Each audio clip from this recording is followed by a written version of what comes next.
Znaš ti kako se postaje pravi šampion? Tako što izađeš na teren kad je najteže i pobediš.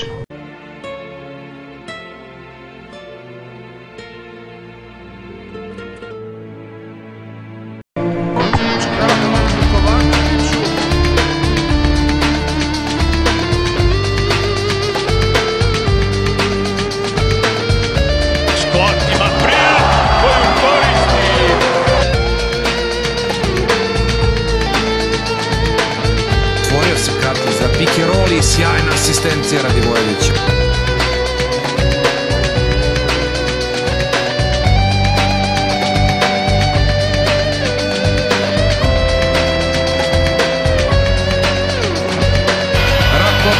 Rakočević, Savović, pogađa Savović, gotovo zvuk sirene za 3 poena. Za 3 poena Zvezda u ovoj deonici. Bože!